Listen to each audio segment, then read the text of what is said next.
नमस्कार दोस्तों। हमारा पड़ोसी मुल्क पाकिस्तान, आज हम उसके बारे में बात करने वाले हैं। वैसे तो जब हम इस जानवर की बात करते हैं तो कोई भी इंसान वाली बात होती नहीं है, क्योंकि कॉकरोच जब एक कंट्री को चलाते हैं तो आपको समझ आते हैं कि कॉकरोच अपने कंट्री को कैसे चलाएंगे।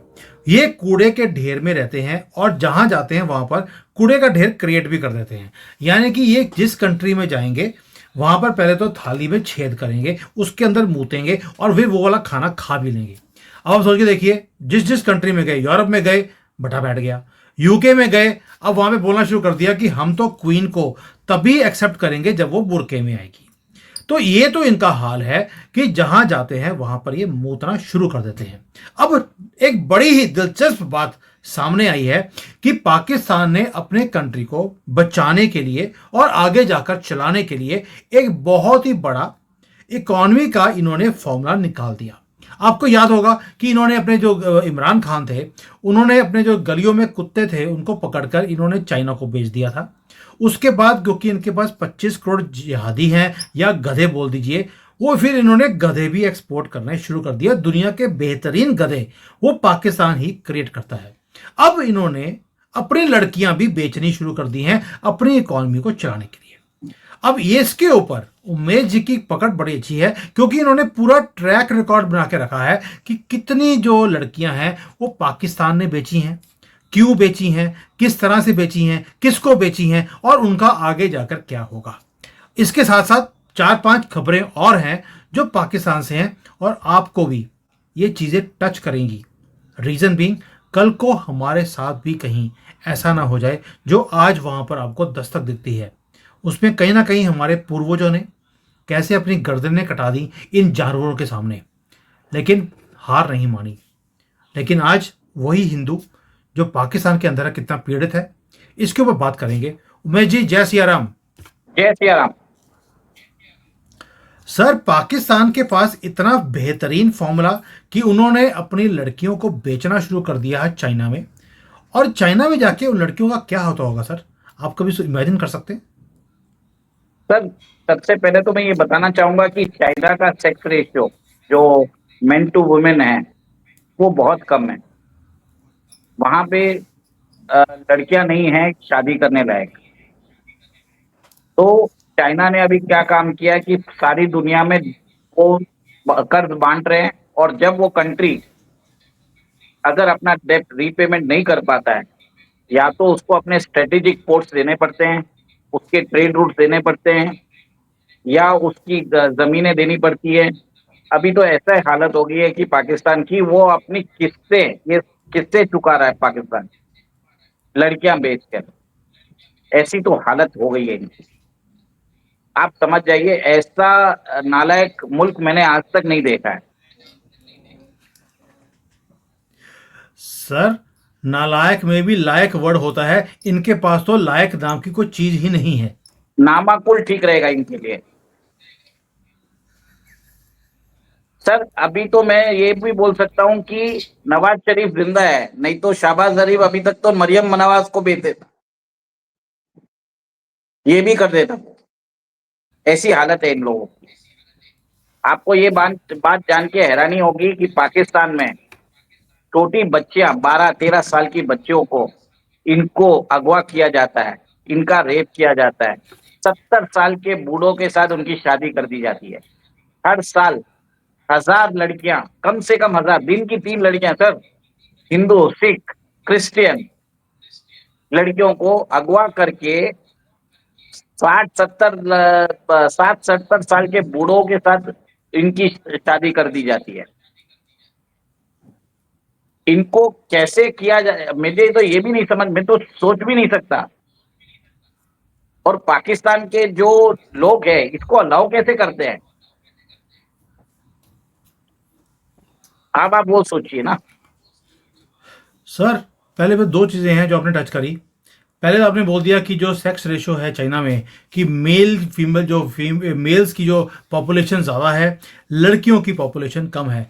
भाई, उसका रीज़न है कि हमारे जैसे जो लोग हैं, जैसे मैं हूँ, यहाँ पे जो बेस्ट लड़की थी उसको मैंने शादी कर ली, कमी तो होनी ही थी चाइना में। तो इसके लिए अब वो पाकिस्तान से भीख मांग रहे हैं। दूसरी बात एक और है कि यहाँ पर जो सिटीज़ हैं वहाँ पर रेशो ठीक है, लेकिन जो विलेजेस हैं वहाँ पर लड़कियाँ रहना नहीं चाहती। उन्होंने पढ़ाई लिखाई करके शहरों में आकर काम करना शुरू कर दिया। अब गांव के अंदर कोई अगर एक आधा लड़का रह भी गया है तो लड़की नहीं मिलती है। तो पाकिस्तान से जो ये खरीदी हुई लड़कियां आती हैं उन सबको गांव में भेजा जाता है, और वहां पर वो 1-2 साल इनको मैरिज करने के बाद इनको फेंक देते हैं और किसी और लड़की को, क्योंकि पाकिस्तान से फ्रीली ये जो ट्रेड का जो काम है, इम्बैलेंस जो है, उसको पूरा करने के लिए लड़कियां भेजते रहते हैं लगातार। तो उनका भी वहां पे मन लगा रहता है और यहाँ पर पाकिस्तानी लड़कियों का भी मन लगा रहता है, और जो गवर्नमेंट है उसको तो डॉलर से मतलब है। सर इसका मतलब ये है कि ह्यूमन ट्रैफिकिंग, सेक्स स्लेव का ट्रेड धड़ल्ले से पाकिस्तान और चाइना के बीच में हो रहा है। ये तो बिल्कुल हो रहा है। ह्यूमन ये ये तो ये कोई ह्यूमन सीक्रेट नहीं ट्रैफिकिंग, है। ह्यूमन ट्रैफिकिंग हो गया। इट इज जो पाकिस्तान में जो विमेन की रिस्पेक्ट कितनी होती है आपने देख लिया है कि ये तो अपनी हमें तो हमने देखा है कि हमारी सभ्यता में क्या होता है कि अगर दुश्मन की भी महिला होती है, हमारे छत्रपति शिवाजी रहे हैं, उन्होंने ये भी इंश्योर किया है कि दुश्मन की औरतें भी अगर रहें तो उनको उनकी इज्जत बचाई जाती है। पर ये सर ये तो मेरे को समझ में नहीं आता है कि यहाँ वहां पे वो खुद की औरतों को ही बेच रहे हैं चाइना के लिए। और सेकंड, उनको औरतें सर, मिलती नहीं है तो हिंदू लड़कियों के साथ जो 70 साल के बूढ़े हैं वो ऐसा सोच भी क्या सकते हैं। उनकी ग्रैंड डॉटर की उम्र की रहती है लड़कियां। How is this possible sir? ये तो मेरे समझ में के बाहर है।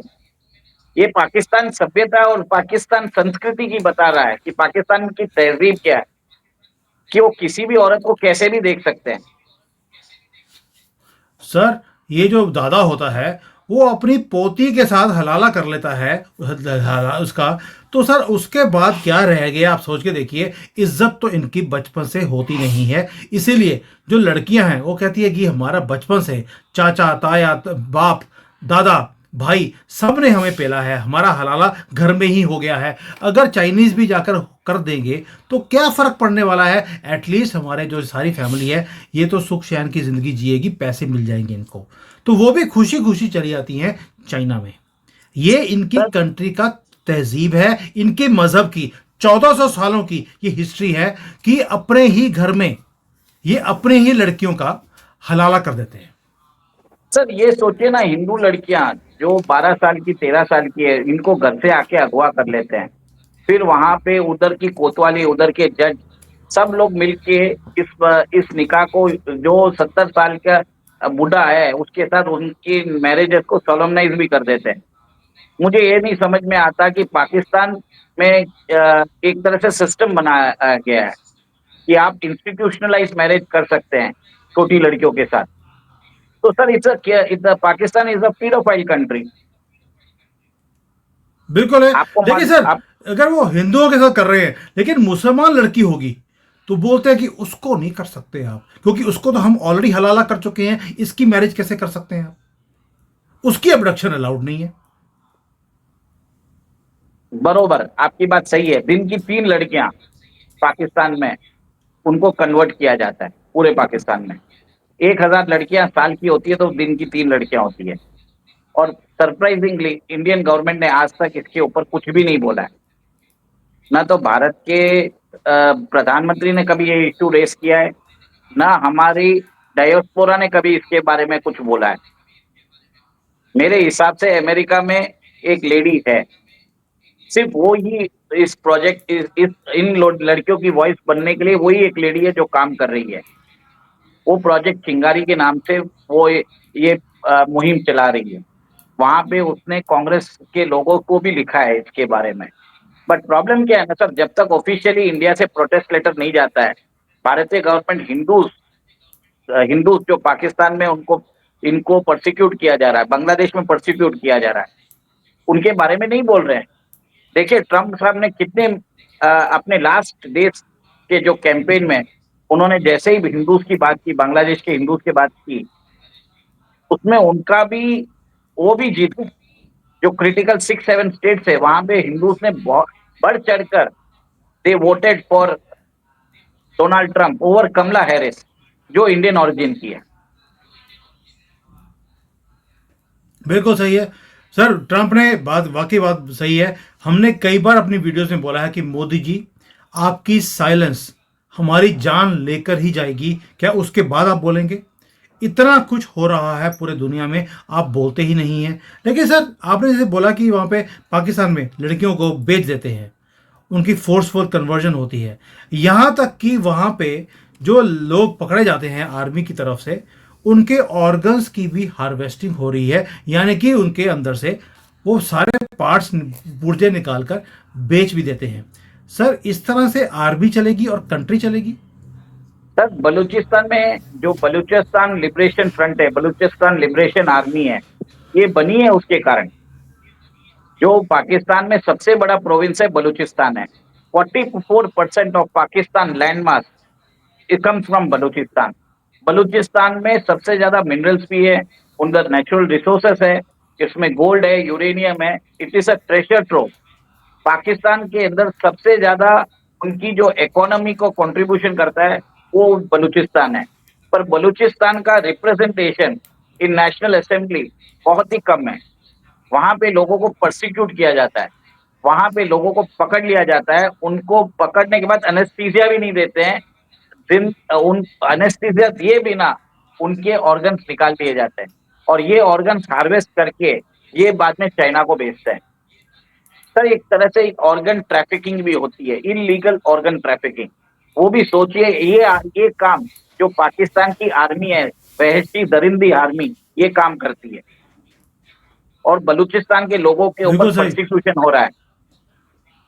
और ये बात मोदी जी ने सिर्फ 2016 में एक बार बलूचिस्तान का रेफरेंस दिया था, उसके बाद तो कभी उन्होंने बात भी नहीं की है। आज आपको अपने दुश्मन को बैकफुट पे हम्म। रखना जरूरी है, हमेशा बात करना चाहिए बलूचिस्तान के लोगों की। वो हमेशा कश्मीर कश्मीर बोलते रहते हैं। हम चुप क्यों हैं? हमारी डायस्पोरा चुप क्यों है? हमारे लोग चुप क्यों हैं? Sir they should raise the issue of हमारे बलूचिस्तान। लोग चुप हैं, हमारे लोग चुप हैं, इसीलिए आप और मैं हैं, और इसलिए इस इशू को रेज भी कर रहे हैं कि अब ये चुप्पी हम भी सहन नहीं करेंगे। वो कश्मीर की बात करेंगे, हम बलूचिस्तान की बात करेंगे। वो यहाँ पर जिहाद की बात करेंगे, हम आपके वहाँ पर जिहाद की बात करेंगे। आपके भी वैसे ही ठोका जाएगा, अच्छी तरह से, 100 गुना ज़्यादा जो आप हमारे यहाँ करते हैं। कौन सर रोकता है सर? अगर वो यहाँ पर टेररिस्ट को सपोर्ट कर रहे हैं, हमें भी करना चाहिए। अब तो हमें टैग भी मिल गया है सर कनाडा से, टेररिस्ट को सपोर्ट करने वाली कंट्री। अब हमें कौन रोक सकता है? अब तो ऑफिशियल है सर सर, तो सर करके दिखाइए।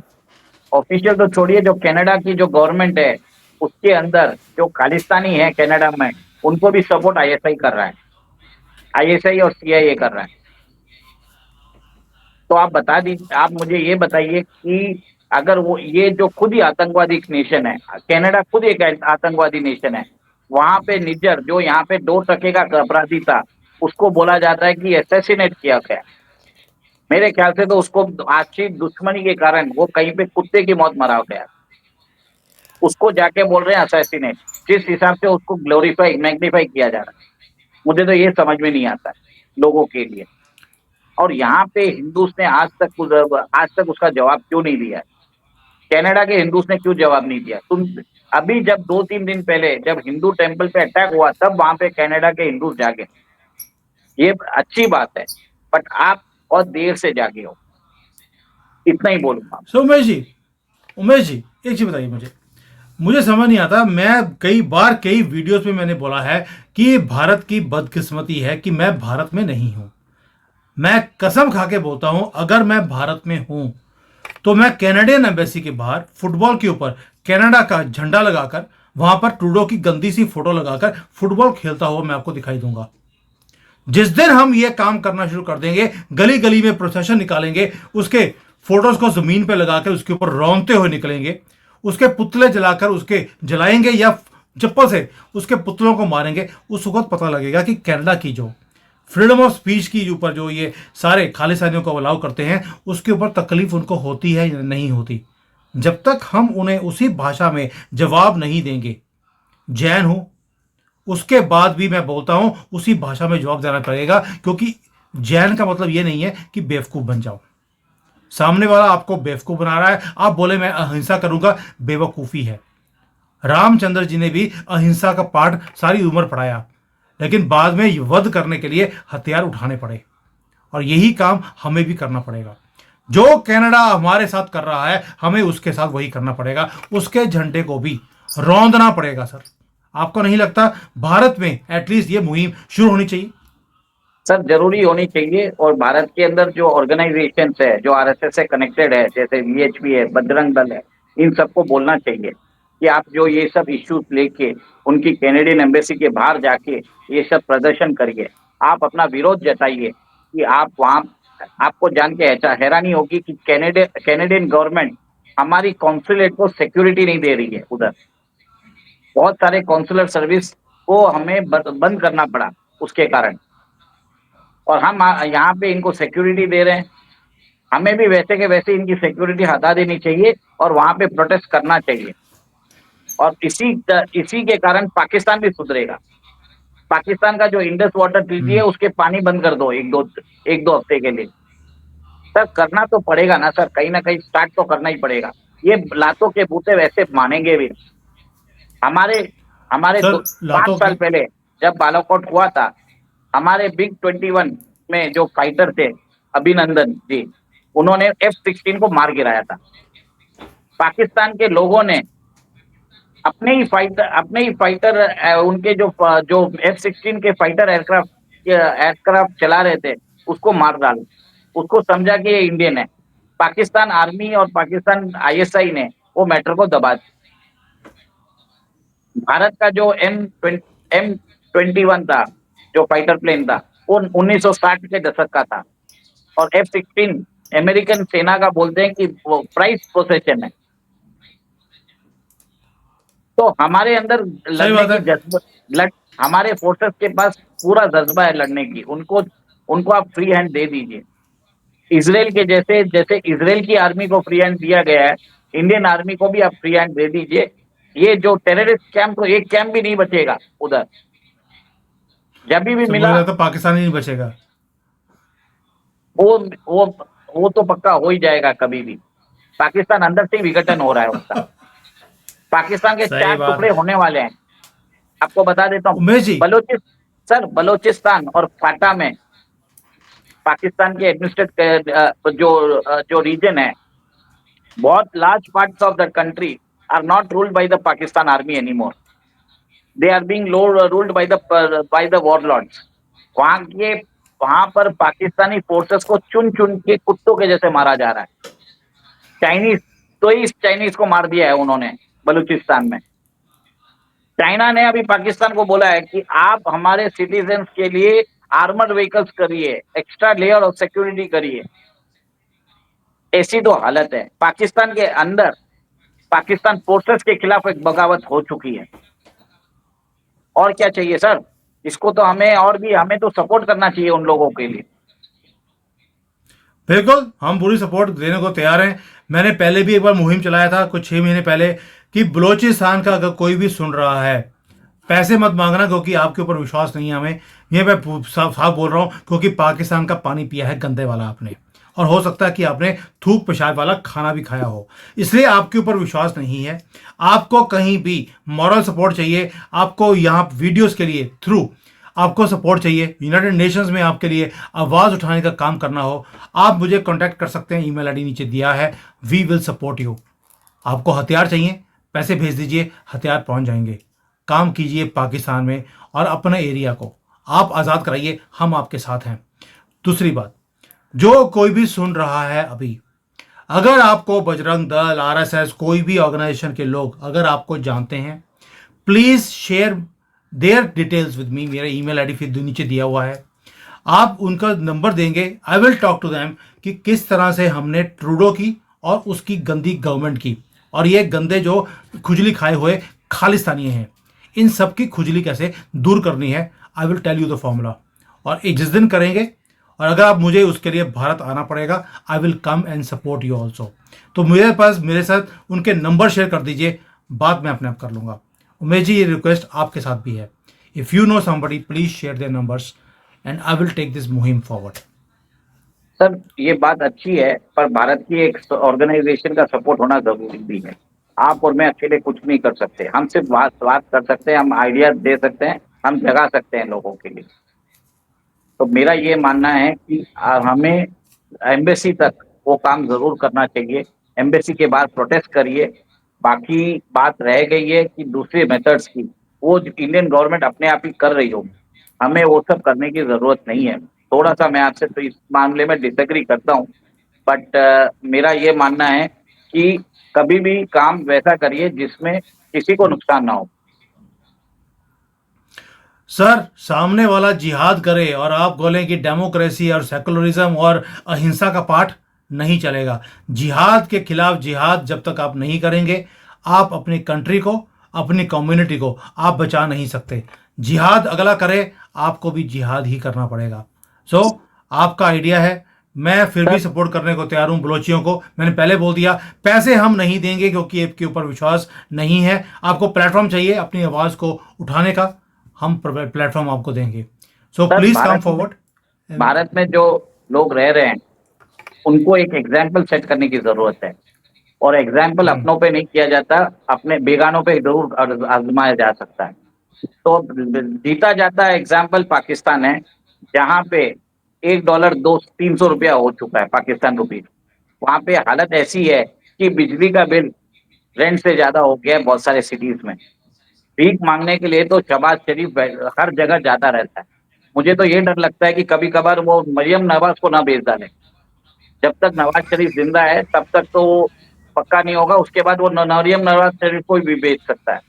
आप देख लीजिए, बांग्लादेश की जो आउटस्टेट राष्ट्रपति है शेख हसीना, वो ही दिल्ली में है। वहां के खुद के लोगों को जिस फैमिली ने पाकिस्तान के अट्रॉसिटीज के अगेंस्ट बांग्लादेश की आवाम को आजादी दिलाई थी, उन्हीं के हस्बैंड को 1976 में उन्होंने मार डाला था। तभी भारत में आके रही थी। अभी भी देखिए वो भारत में आके रह रही है। तो आप समझ जाइए कि भारत कैसा है और हमारे में और उनमें कितना डिफरेंस है। We you can see that. मान ऑफ सम्मान सब कोर्स मिल रहा है। तस्लीमा हमें नसरीन, बताने की जरूरत नहीं है। तस्लीमा नसरीन आज हाँ। से 20 साल 25 साल पहले भारत आ चुकी थी। उनका जो कंट्रोवर्शियल नॉवेल था लज्जा, उसके ऊपर भी बैन लगा के उनके सर कलम करने की धमकी दे दी थी बांग्लादेश में रेडिकल्स ने। तो फर्क हमारे में और उनमें बहुत है, पर हम कभी बताते नहीं है। हमने कभी इसके बात का हमने कभी बोला नहीं है। बट अब बताना भी जरूरी है, इनको समझाना भी जरूरी है। और समझाना एग्जाम्पल देके समझाना पड़ेगा। मुझे तो ये तो पक्का लग रहा है कि कभी ना कभी शहबाज शरीफ मरियम नवाज शरीफ को बेचने वाला है पाकिस्तान पाकिस्तान का डेब्ट चुकाने के लिए। ये पक्का होगा। चलिए, वेट करते हैं कि मरियम नवाज अब हलाला करवाएगी या वो बेची जाएगी। देखते हैं कि नवाज शरीफ कब तक अपनी बेटी को बचाते हैं, क्योंकि इनके मज़हब के अंदर अपनी बेटी को बचाना तो इम्पॉसिबल होता है। इसके आगे मुझे बोलने की ज़रूरत नहीं है, क्योंकि मोहम्मद जो था, जिन्होंने ये पूरा कल्ट शुरू किया था, वो तब से लेकर अब तक यही काम चलता आ रहा है। एक बोलते हैं हमारी किताब में तो लिखा है इसलिए ये जायज़ है, और हलाले को भी बोलते हैं, इसे निकाह बोला जाता है। ये हलाला जो है आपको लग रहा होगा बुरा है, हमारे यहाँ पर तो ये निकाह बोलते हैं इसको। यानी कि दादा जो है अपनी पोती के साथ हलाला करता है, लेकिन ये कहते हैं ये तो निकाह था। चलिए, इनको निकाह करने दीजिए। अभी तो मेरे पास एक वीडियो था, मैं दिखा नहीं सकता हूँ, जहाँ पर एक आदमी अपने ही घर के कुत्ते से अपना हलाला करवा रहा था, बट मैं दिखाना नहीं चाहता हूँ। इनका मजहब तो ये है। चलिए, ये इनके गधों का और इनकी इनकी बातें जितनी मर्जी करते रहें सर, ये कभी ख़त्म नहीं हो सकती। अब गधों के हमें क्या, मिट्टी पाओ जी। हाँ, जैसे लेडीज का होता है ना हाल, कि आधा घंटा बोलने के बाद वो मिट्टी पाओ जी अपनों की, तो हमारा भी दोनों का यही हाल है कि अच्छी तरह से इनकी ऐसी तैसी फेरने के बाद अब हम बोलते हैं मिट्टी पाओ। देखो, थैंक यू दोस्तों, जय हिंद। इनकी बजाते रहें, क्योंकि ये इसी लायक है, ये कॉकरोच। और अब मुहिम अगली है, ट्रंप और आ गया है। आपको ये भी बता देता हूँ कि भारत में बहुत सारे लोग अभी बोलने लगेंगे कि पाकिस्तान के साथ हमें दोस्ती करनी चाहिए। ये अमन के आशा के जो कॉकरोच है भारत में, उनको आइडेंटिफाई करिए। पाकिस्तान हमारा दोस्त कभी नहीं बन सकता। ये नेशन बना ही था क्योंकि इसका इसका existence is based on anti India. और यही इनका जो फादर थे, जो फादर ऑफ पाकिस्तान जिन्ना, वो कभी मुसलमान था ही नहीं। एक अवसरवादी नेशन है जिसका कोई अमान या न कोई ईमान है। भारत के अंदर जो मुसलमान है वही सही मुसलमान है, इनका तो ईमान भी नहीं है। मैं तो सही यही बात है जानता हूँ। सर। और और ये भी बोलता हूँ कि आप ये भी ध्यान रखिए कि जो भी बात करता है कि भारत और चाइना और भारत और पाकिस्तान के बीच में दोस्ती होनी चाहिए, वो एंटी नेशनल है। सीधी बात है, दोनों नेशन पे भरोसा नहीं कर सकते हम। बिल्कुल चाइना सही है में सर। जब तक देख, चाइना में जब तक कम्युनिस्ट पार्टी ऑफ चाइना है, हम उन पे भरोसा नहीं कर सकते। बस इतना ही बोलूंगा। हम्म, जय सिया राम, जय हिंद। बिल्कुल सही पॉइंट बोला आपने। पाकिस्तान के अंदर जब भी मैं शोज में जाता हूँ, कोई भारतीय ऐसे हैं जो जाके बोलते हैं अमन की आशा होनी चाहिए, दोनों का ट्रेड होना चाहिए। मैं बोलता हूँ भाड़ में जाओ। जब तक हिंदू जिंदा है ये कभी भी होगा नहीं। पाकिस्तान की अब वाट लगा के रखेंगे, this opening of trade will not happen. और अमन की चाहता with Pakistan is impossible. As far as China is concern, वो एक ट्रांजैक्शनल हमारा एक रिलेशनशिप है। अब वो बॉर्डर से पीछे हट गए हैं, बिकॉज हमने उनको बोल दिया ट्रेड चाहिए तो बॉर्डर से पीछे हटो। वो बॉर्डर से पीछे हट गए हैं। ट्रेड पहले भी चल रहा था, ट्रेड अभी भी चल रहा है, लेकिन आगे जाकर बढ़ेगा भी। But with Pakistan it is impossible. ये ऐसी रेड लाइन है जो अब हम हिंदू भी इसको क्रॉस नहीं होने देंगे। और अब अगला टारगेट है इसके 4 टुकड़े, जिसकी मुहिम ऑलरेडी उमेश जी आपने आज शुरू करवा दी। अब इसके ऊपर आगे ये मुहिम को तेज करते रहेंगे, क्योंकि इनके पास तो पैसे भी नहीं है। अपनी लड़कियां और अपने गधों के ऑर्गन्स बेच बेच कर तो ये कंट्री चला रहे हैं आज की डेट में। मुझे तो मरियम नवाज की चिंता हो रही है कि शहबाज शरीफ उनको बेचना दे। बस इतना ही बोलूंगा। जय सिया राम, जय हिंद। जय हिंद सर।